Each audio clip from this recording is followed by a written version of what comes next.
So heading vector PO 1, PA second, resultant will be diagonal and that will be this, and say this value is mg dash, the apparent weight, the resultant that we have to find out. Let's see what we can do with this diagram using this formula. First of all, OC square here will be PK square, the resultant one, and OA will be say OP square plus second PA square plus twice of, now cos of angle included. What is angle included here is 180 minus lambda. Cos of 180 minus of lambda. Clear? Now we know the values for PK, OP, PA, and even cos of 180 minus lambda also. What are they? PK is mg dash, OP is yes mg, and PA is m omega square r, and cos of 180 minus lambda in trigonometry goes as minus of cos lambda. Clear? We use all these values in this formula and simplify. Just put these values.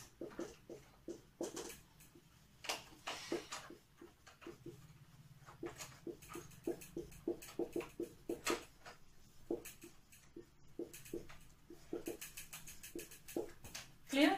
Now just take square root both the sides.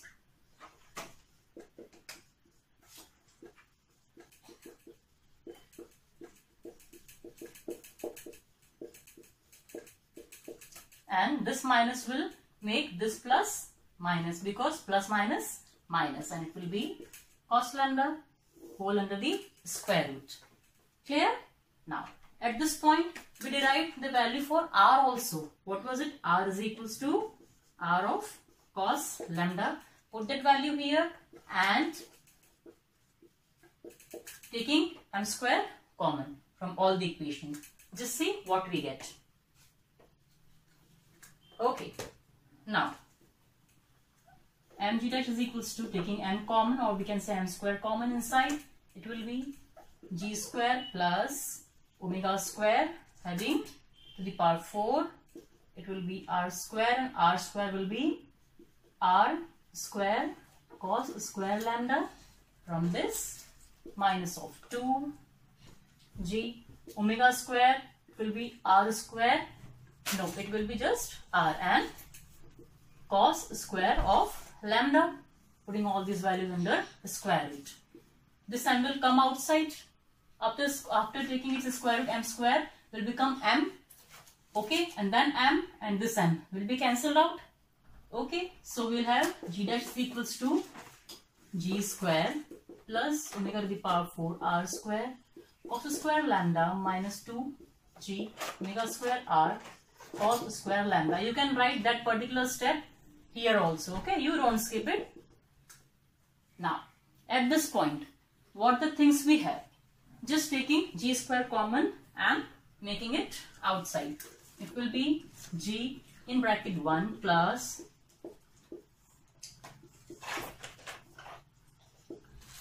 it will be minus 2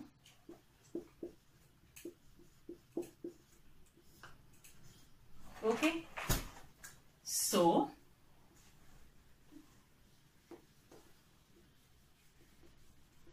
its derivation is quite long, so we have to go this way. Okay, now this is the step. At this step, what we see that g has been outside and the term is in inside with power 1 by 2. What simply can we do, as we have done previously also, that we can expand it using binomial expansion and find the solutions. But at this point, there are certain terms that can be excluded and even neglected. Why so? Just let's see here. Here we can see the terms as omega to the power 4 r square by g square and omega square r by g. This omega square r by g, what the term is here, r is equals to 6400 kilometers, radius of earth, g is equals to 9.8 meter per second square. What is it? Acceleration due to gravity on the surface of earth. And what is omega? Omega is equals to angular velocity, and its formula is 2 pi by time period. Now time period of rotation of Earth for one rotation is 24 hours. So just calculate it. 24 is in hours. We want everything in meter and second. So moving to second, it will be converted to minute, and now converted to seconds. It will be radian per second. Okay. Now when we calculate this value and just calculate omega square r by g and putting all the values, this value and this value, it comes to be so small. And what is it? Around 3.45 into 10 to the power minus of 3. This is the range of the value with power of minus 3, where we are just having omega square r by g.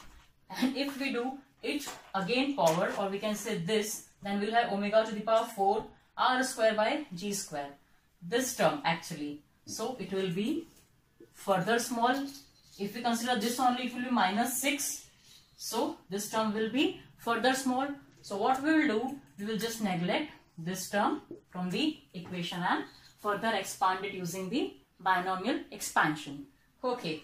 Now binomial expansion, we are expanding every term with binomial expansion. What is it? What is it actually? It is a simple mathematical formula which we use to expand certain physics terms. So just let us have a look here only. Okay, I'll use this much. 1 plus x whole to the power n. This is the formula for binomial expansion. Okay, it will be 1 plus nx plus